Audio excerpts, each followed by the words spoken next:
If we're talking He about will recording absolutely stuff, play into it. You why can't tell not? me he Yeah. won't. Right. Absolutely. He's goofy enough. We know that, to use There's one of our favorite terms on this lovely there's program. there's a buck to be made all the time. All right. Lastly, Utah versus USC. Utah is ranked 14th. USC is ranked 16th. I like this matchup, man. I mean, we talked a little bit about Utah. We already know about the pedigree of USC. Pardon me. Right. But here's a rarity, right? We're waiting to see if the kid can shake off a really bad performance. And by the way, before we get into the game, do you believe there is substance and accuracy to these reports about if Williams gets drafted, talking about these NFL teams? No, I don't That's believe it all whatsoever. BS, correct? I find it hard to believe that if a guy like Aaron Rodgers can't get equity in a team, or a guy like Tom Brady can't, or if there's one guy who could do it, it might have been Brady with the Patriots. But even then, they would. I don't even think it's allowed. But by the why way, would you even come up with that? Not like what? I mean, it was a report, I believe, from Pro Football Talk. It was Mike Florio and company. I think they reported that back in the summer, and then I guess it kind of just resurfaced over the past couple of weeks because it was amid his struggles, and it's amid a lot of talk that Caleb Williams is not 100% guaranteed to go to the NFL next Correct. year because I mean, if anything, and I'll say this, I don't think he's going to stay at USC. I think he is going to go to the NFL. I think it's a bunch of hooey, to be honest with you. But if there was a guy who would forego being the number 1 overall pick in next year's draft and to stay in college for a massive NIL deal, it'd be Caleb Williams. Upset the apple cart, man. There's no other branding in college football right now with a player with his stature from where he's geographically located in college football, and that brand that USC is. Caleb Williams could make more money in a single college football season next year in NIL deals. I could see it easily happening than he would on his first year of his rookie deal with, let's just say, the Chicago Bears. Right. Okay. And the only way I would see Caleb Williams not going to the NFL, forget the equity thing. He just doesn't want to play for a certain franchise, whether it's the Bears or someone else. He could easily I can see the latter. Yeah, that I would see because there were talks about how he wouldn't want to play for the Arizona Cardinals if they wanted to draft him. It could be the Chicago Bears for all we know. But we've seen Elway do it. Elway, obviously a Hall of Famer. Eli did it as well, future Hall of Famer, regardless of what the haters will say to you, your face. I know Eli's a Hall of Famer. I'll say it. Don't worry. I'll say it for you. But only 2 guys have really ever done that to pull off that type of move and had great success. Yeah. I didn't want to go to the Chargers. Don't blame him. Went to the Giants, historic franchise. Boom, 2 Super Bowls. John Elway didn't want to go to the Colts. Not a great franchise at the time. Wanted to go play baseball. Broncos. Yeah, there you go. He threatened to go play baseball. Now, can Caleb Williams pull that card? No, but can Caleb Williams pull the card of, I'm not playing for your franchise. I'll go back to USC. Caleb Williams essentially does have a little bit of leverage here saying, I'm not going to play for you, so you might as well not draft me, or I will go back to college, and I can make $10 million next year. He does that, though, Nick. He does that. That upsets the apple cart for some of these teams that are, what is it, caving in for Williams or Caleb or tanking for whatever they. Tanking for what? Remember the tank for 2 a year for Miami? You think about some of these teams right now that are probably thinking to themselves, this kid's draft stock didn't go down because of one friggin' bad game. It didn't.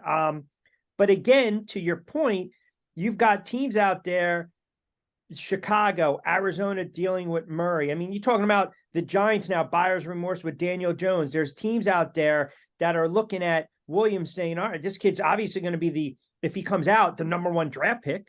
Right. Period. Right. The most pro-ready quarterback out there. And it's fascinating in a quarterback-rich draft. He's going to be the number 1 overall pick. Yeah. I know there's talk about, well, Drake May could surpass him. Personally, I love Drake May. He's not going to. If you're looking at this logically speaking, he's all not the hype, all the past results, even if Caleb Williams doesn't win his second Heisman, God forbid, he is going to be the number 1 overall pick if he goes into the draft next year. That it's without a shadow of a doubt. It's a fact. He'll go number 1 overall. I don't care who's drafting. Okay. The only way he doesn't go number 1 overall. He doesn't want to play for the team. If he doesn't want to play for the team, or the team that's at number 1 doesn't need a quarterback, and they trade, and then he goes number 2. Right. But they're going to trade it. They'll trade up. Everyone, you need to be sure with a guy like that. And again, it's funny you say how it could change things if he doesn't go to the draft and he comes back to college, plays for a huge NIL deal, as I would speculate, and obviously, throw out a hypothetical there. Could it change how college football is run in the NIL transfer portal era?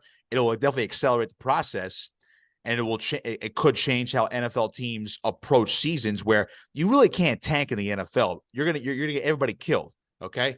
But you can be bad enough where you get the number 1 overall pick. I'm not saying you intentionally do that, but it could change the speculation of, wow, maybe like if we tank, we're going to get a lot of people fired, and all of a sudden we're still not going to get that guy because he's going back to college.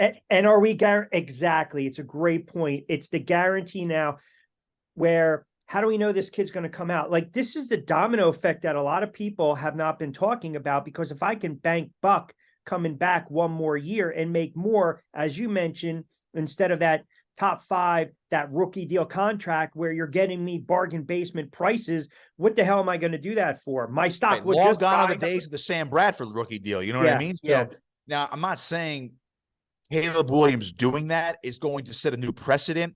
It could maybe start a domino effect. But it could negatively impact how we look at draft picks going forward. It could also negatively impact him if he makes more money going back to USC next year. Now, he'll be a superstar at USC.